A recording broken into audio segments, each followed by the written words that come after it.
नमस्कार मित्रों, मैं मनीष आदित्य।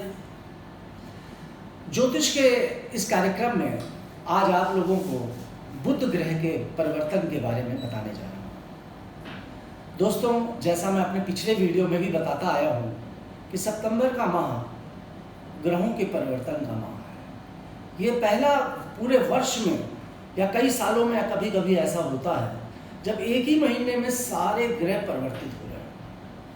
तो दोस्तों, अभी शुक्र ग्रह का मैंने आपको बताया था पिछले वीडियो में कि 1 सितंबर को शुक्र ग्रह अपनी राशि परिवर्तन करके कर्क राशि में चला गया है और अब 2 सितंबर को बुध ग्रह सूर्य के साथ जो बैठकर बुधादित्य योग बना रहे थे, सूर्य और बुध का बुधादित्य योग बन रहा था सिंह राशि में, अब बुध ग्रह अपनी स्वग्रही राशि कन्या राशि में प्रवेश कर रहे हैं 2 सितंबर को।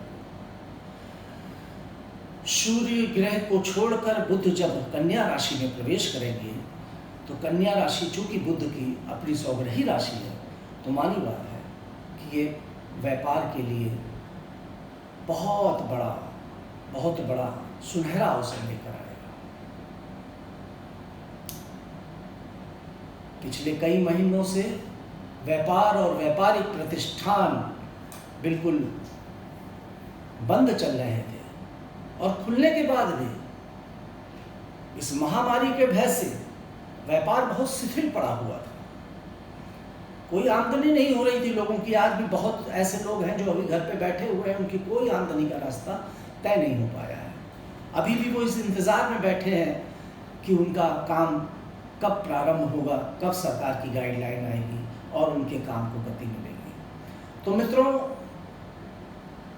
ये जो बुध है ये आपकी राशि पर अलग अलग प्रभाव डालेगा और कई राशि वालों को मालामाल कर देगा और उनके बिजनेस को बहुत गति देगा।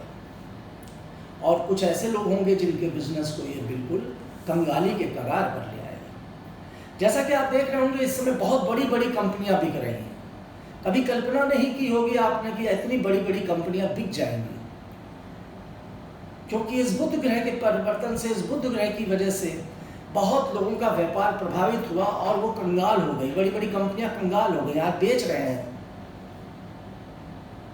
और वहीं दूसरी तरफ आपने देखा होगा कि ये ग्रहों का ही परिवर्तन होता है कि अंबानी जैसी कंपनियां करोड़ों अरबों खरबों रुपए कमा रही हैं और भी ऐसी कंपनियां हैं जो करोड़ों अरबों रुपए कमा रही हैं, आज भी कमा रही हैं, इस दौर में भी कमा रही हैं। बहुत ही महत्वपूर्ण ग्रह है बुध ग्रह। इसका संबंध बुद्धि से भी है, व्यापार से भी है, वाणी से भी है और ज्ञान से भी है। तो दोस्तों, 2 सितंबर को ये बुध ग्रह परिवर्तित होगा। इसका विभिन्न राशियों पे क्या फल पड़ेगा अब मैं आपको बताता हूँ। पर ये बताने से पहले मैं फिर से आपसे एक निवेदन करूँगा, मेरे चैनल को सब्सक्राइब जरूर करें, शेयर जरूर करें, उस पर कमेंट्स लिखें, लाइक करें और ज़्यादा से ज़्यादा लोगों तक ग्रुपों में मेरे इस वीडियो को भेजें और शेयर करें, जिससे कि लोग इस ज्ञान को प्राप्त कर सकें, आपके मित्रों को भी लाभ मिल सके, आपको भी लाभ मिल सके। सबसे पहले आते हैं मेष राशि के ऊपर। मेष राशि के लिए यह बुध कोई बहुत बड़ा चमत्कार लेकर नहीं आ रहा। आप पूछेंगे क्यों? मेष राशि के पराक्रम और छठे भाव का स्वामी बुध है और मेष राशि के छठे स्थान पर बुध ग्रह पहुंच गए हैं। छठा स्थान रोग, बीमारी और शत्रु का होता है। तो यहाँ पर स्वग्रही बुध होने से आपको बहुत नुकसान का सामना तो नहीं करना पड़ेगा, परंतु आपको कहीं ना कहीं अपने स्वास्थ्य के प्रति जरूर सचेत रहना चाहिए और अपने शत्रुओं के प्रति भी आपको, कुछ शत्रु आपके अज्ञात शत्रु हैं जो आपको दिख नहीं रहे हैं, परंतु वो पीछे से आपके ऊपर घात कर रहे हैं, लगातार कर रहे हैं। उन शत्रुओं से थोड़ा सा आपको सावधान रहना चाहिए। अगली दूसरी राशि वृष राशि। वृष राशि का स्वामी शुक्र और वृष राशि के धन भाव का स्वामी बुध पंचम स्थान पर। बहुत अच्छा योग, बहुत ही अच्छा योग। जहाँ धन की प्राप्ति वृष राशि के जातकों को यह बुध देगा, उनके व्यापार में वो गति प्रदान करेगा। वहीं पंचम स्थान पर पहुंचने के स्वग्रही बुध जो है उनके जीवन में एक नया आयाम भी खोल देगा। उनके व्यापारिक संबंध बहुत अच्छे होंगे। जीवन में एक खुशी का माहौल होगा, एक हर्ष का माहौल होगा, एक रोमांटिक सा माहौल होगा। वृष राशि के लिए बुध ग्रह एक अच्छा संयोग बना रहा है। उसके बाद आते हैं मिथुन राशि। मिथुन राशि के ऊपर राहु ग्रह बैठे हुए हैं। मित्रों, आप जानते ही हैं मिथुन राशि पर बहुत ज़्यादा समय से अतिक्रमण किया हुआ है राहु ने, जो अब 23 सितंबर के बाद हट जाएगा और लग्न का स्वामी होकर साथ साथ चतुर्थ भाव का स्वामी होकर बुध चतुर्थ स्थान पर स्वग्रही आ गया। अब आपका वो समय आया है मिथुन राशि के जातक जो व्यापार करना चाहते हैं या व्यापार कर रहे थे, और जो लोग व्यापार नहीं भी कर रहे थे और व्यापार करना चाहते हैं, उन जातकों के लिए मैं बता दूं कि अब उनको व्यापार की तरफ एक अच्छा कदम उठाना चाहिए और अपने कार्य को अच्छी गति देने के लिए कुछ व्यापारिक अनुबंध भी हस्ताक्षर करने चाहिए, शुरुआत करनी चाहिए, कोई कंपनी डालनी चाहिए, क्योंकि ये बुध आपके चतुर्थ स्थान पर बैठ के आपके दसम स्थान को पूर्ण दृष्टि से देखेगा और अब आपको आपके जीवन में कुछ जमीन जायदाद प्रॉपर्टी की चीज़ें बढ़ेंगी, कुछ नया परिवर्तन होगा, आप कुछ नई गाड़ी खरीदने का भी मूड बनाएंगे, साथ साथ आपको ये सुख की प्राप्ति देगा और आपके लिए एक बहुत ही अच्छा योग बना रहा है, खास तौर से ऐसे लोगों के लिए जो व्यापार से जुड़े हैं और या जुड़ना चाहते हैं। लग्न का स्वामी भी है, इसलिए जीवन में कुछ अच्छा फल आपको ये बुध देख रहेगा। अगली राशि कन्या। कन्या राशि में शुक्र बैठे हुए हैं। मैंने बताया था कन्या राशि का स्वामी चंद्रमा होता है, चंद्रमा चलायमान होता है। चंद्रमा और कन्या राशि बहुत ही चंचल, बहुत ही सुंदर उस जातक होते हैं ऐसी राशि के। और कन्या राशि कर्क राशि से तीसरे स्थान पर पराक्रम के भाव पर बुध ग्रह बैठे हुए हैं। तो कर्क राशि के जातकों के लिए जहां बुध पराक्रम की वृद्धि करेगा, वहीं साथ साथ कर्क राशि के जातकों के लिए ये हानि का योग भी बनाएगा। मुझे नहीं लगता कर्क राशि के लिए बहुत अच्छा फल देने वाला है। कर्क राशि के जातकों को थोड़ा सावधान रहना चाहिए, खास तौर से उनको अपने व्यापार में सावधान रहना चाहिए। उनके बिजनेस में कोई आत्मघात कर सकता है, कोई उनको धोखा दे सकता है और कोई पार्टनर या कोई परिचित परिवार में भी हो सकता है कोई व्यक्ति ऐसा जो आपको बिजनेस में आपको क्षति पहुंचा सकता है। इसके बाद आते हैं सिंह राशि। सिंह राशि के द्वितीय स्थान पर बुध स्वग्रही विराजमान है और लाभ स्थान के भी स्वामी है।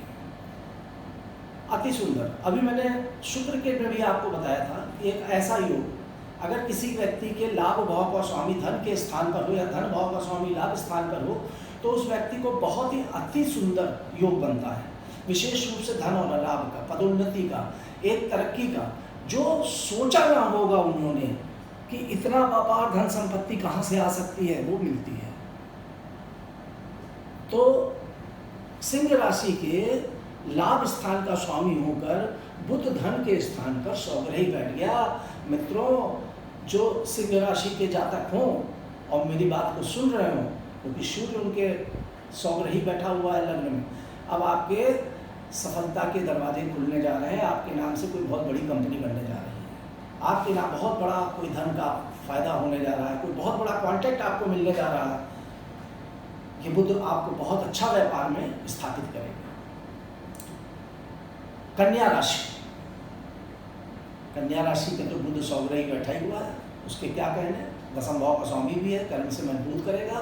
कन्या राशि के जातकों में जब अभी तक अपने घरों में बैठे थे, इंतजार कर रहे थे, अवसर का इंतजार कर रहे थे कि कब उनको अच्छा अवसर मिलेगा, जब उनके भाग्य के दरवाजे खुलेंगे, कब उनके काम को मजबूती मिलेगी, कब उनका काम गतिशील होगा, कब उनके व्यापार में वृद्धि होगी, कब उनको धन का आगमन होगा। तो मित्रों, मैं बता दूं कि कन्या राशि के जातक अगर सुन रहे हों तो वो इस समय बिल्कुल पूरी स्फूर्ति पूरी ताकत से तैयार हो जाए, क्योंकि उनके कार्य को गति मिलने का समय आ गया है, उनके लिए व्यापार के लिए उन्नति का समय भी आ गया है। पर ये याद रखिएगा, कन्या राशि के जातकों को व्यापार से ज़्यादा लाभ मिलेगा इस दरमियान। नौकरी में है तो नौकरी में भी ये मजबूती देगा, परंतु व्यापार से बहुत ही अधिक लाभ की संभावनाएं हैं। अगली राशि तुला।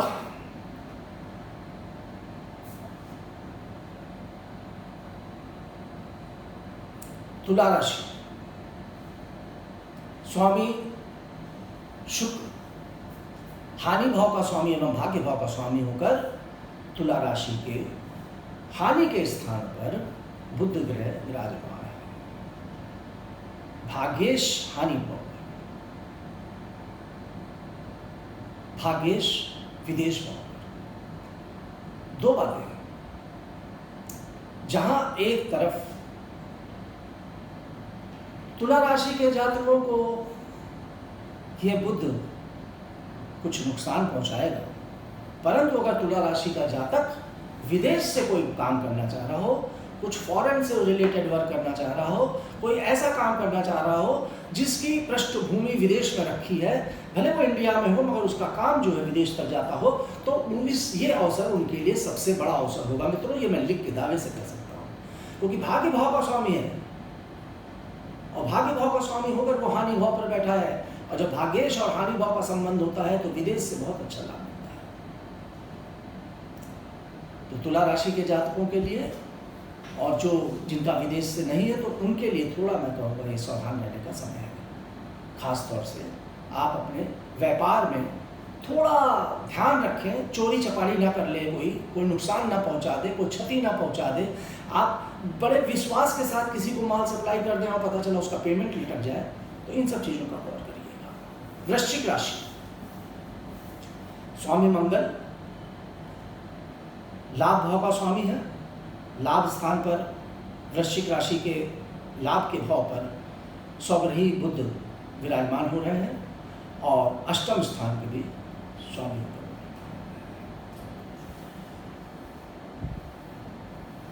जहां वृश्चिक राशि के लिए बहुत ही अच्छे लाभ के अवसर यहाँ पर प्राप्त होंगे, वहीं साथ साथ वृश्चिक राशि को थोड़ा सा अपने स्वास्थ्य के प्रति भी सतर्क रहने की आवश्यकता है। किसी एक्सीडेंट का भी उनको अंदेशा हो सकता है, उससे बचने की जरूरत है। पर ये लाभ तो बहुत जगह होता है, उनके काम में, उनके व्यापार में एक अच्छा लाभ की प्राप्ति वृश्चिक राशि के जातकों को प्राप्त होगी। मिला जुला फल बोलूंगा मैं। अगली राशि धनु राशि।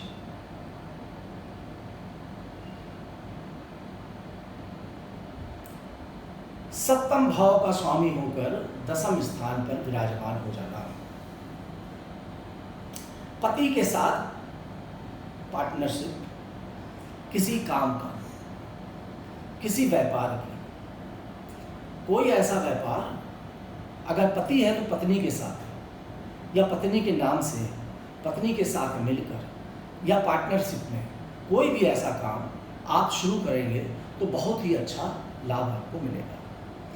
आपको व्यापार के लिए बहुत अच्छा समय आया है, मगर उसमें आपको अपने जीवन साथी का या अपने पार्टनर का सहयोग जरूर लेना चाहिए। मिलकर ना करें, सहयोग ले लें, तब भी होगा, क्योंकि जीवन जब आपके सप्तम भाव का स्वामी होकर बुध जो है दसम भाव पर है, तो सातवां स्थान जैसा कि आप सब जानते हैं पत्नी का होता है, पार्टनरशिप का होता है, व्यापार का होता है, और स्वग्रही 10वें स्थान पर बैठा है। तो उनका सहयोग अगर आप जरा सा लेकर काम करेंगे, उनकी सलाह से काम करेंगे, अपने पार्टनर की सलाह से काम करेंगे, अपनी पत्नी या पति आपस में सलाह करके काम करेंगे, तो निश्चित रूप से कोई नया व्यापार आप शुरू कर पाएंगे और वो व्यापार इस समय बहुत ही उन्नति पे जाएगा, बहुत तरक्की पे जाएगा। अगली राशि मकर।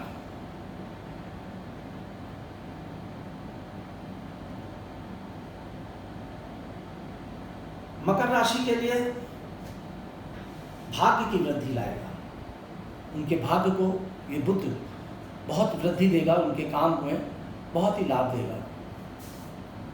पर मकर राशि के जातकों को अपने शत्रुओं से सावधान रहना पड़ेगा। उनके शत्रु यहाँ पर नुकसान पहुँचाने की पूरी कोशिश करते रहेंगे, खास तौर से वो शत्रु जो उनको दिखेंगे नहीं, परंतु उनका भाग्य हमेशा साथ देगा और उनके व्यापार को बहुत बहुत लाभ मिलेगा। कुंभ राशि, स्वामी शनि और कुंभ राशि से पंचम भाव का स्वामी होकर अष्टम भाव पर बुध का विराजमान हो जाना थोड़ा तो गड़बड़ है। कुंभ राशि के लिए थोड़ा गड़बड़ है। पंचम भाव का स्वामी रोमांस भाव का स्वामी अष्टम भाव, कहीं ना कहीं कुछ संदेह की स्थिति उत्पन्न करेगा।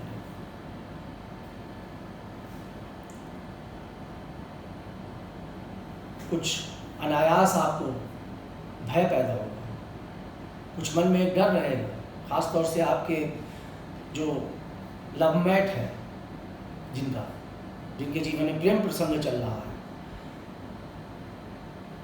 उनको बहुत सावधान रहना चाहिए, क्योंकि ये बुध अष्टम स्थान पर पहुंचा हुआ है। और बाकी आपको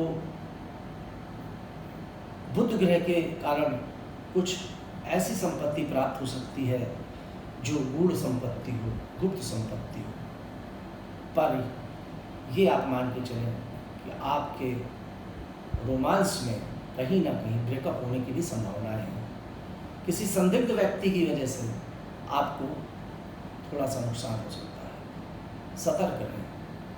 मीन राशि,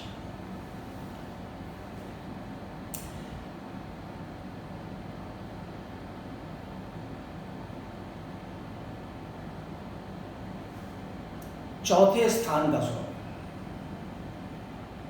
बुध, चतुर्थ भाव। चतुर्थ भाव गाड़ी घोड़ा जमीन प्रॉपर्टी वाहन, माता का सुख का स्थान। सप्तम स्थान पर बैठ गया बुध, सौम्य, बहुत अच्छा योग, बहुत ही विशेष योग बन रहा है। सुख की स्थिति से सुख भाव, एक तो जहां आपको सुख की प्राप्ति होगी, आपके रुके हुए काम बनेंगे, जमीन जायदाद प्रॉपर्टी के काम बनेंगे, आपके वाहन के संबंधित काम बनेंगे, वाहन में कुछ नवीनता आएगी, नया वाहन खरीदने का भी आपका योग बनेगा, या पुराने वाहन को भी आप चकाचक करेंगे, कुछ इस तरह की स्थिति बनेगी। साथ ही साथ आपको व्यापार, व्यवसाय और पार्टनर का भी लाभ इस समय मिल सकता है। जिन लोगों के जीवन में विवाह से संबंधित बातें चल रही हों, मीन राशि के जातकों का, उन लोगों का विवाह भी हो सकता है, और जिनका विवाह नहीं हुआ उनके जीवन में किसी पार्टनर की से लाभ की स्थिति भी बनेगी। तो दोस्तों, आज मैंने बुध ग्रह के जो परिवर्तन हो रहा है उस परिवर्तन के बारे में बताया, और ये परिवर्तन जैसा कि आप जानते ही हैं, राशियों का अलग अलग राशियों पर प्रभाव डालता है और ग्रहों का परिवर्तन चलता ही रहता है। आज हम खुश हैं तो इसलिए बहुत खुश होते हैं, जब बहुत हंसते हैं, बहुत मस्ती करते हैं, तो कहीं ना कहीं इन ग्रहों का प्रभाव, इनका परिवर्तन, इनकी दृष्टि हमारी राशि पे होती है ऐसी जब हम हंस रहते हैं। पर याद करिए, एक समय ऐसा भी होता है जब आप रो रहे होते हैं, आप दुखी होते हैं, परेशान होते हैं, आपके पास कोई नहीं होता, आप अपने को बहुत अकेला महसूस करते हैं, डिप्रेशन में चले जाते हैं, और इसी डिप्रेशन में जाकर आप कभी कभी बहुत गलत और ख़राब स्टेप उठा लेते हैं। वो भी इन ग्रहों के परिवर्तन का ही फल होता है। तो मित्रों, आप अपने जीवन में निराश ना हो, हताश ना हो। क्यों? क्योंकि आज का समय जो है वो कल नहीं होगा, और जो कल है वो आज नहीं होगा। जो कल है वो बदलेगा, और जो आज है वो भी बदलेगा। आज इस समय, मान लीजिए आज के दिन आप सवेरे दोपहर के समय आप दुखी हैं, तो ये मत सोचिए आपका दुख हमेशा के लिए है। हो सकता है शाम को ग्रहों की दृष्टि बदले और आपके जीवन का दुख सुख में बदल जाए। इसी आशा के साथ, इसी विश्वास के साथ आज मैं इस कार्यक्रम को यहीं पर विराम देता हूँ। नमस्कार दोस्तों।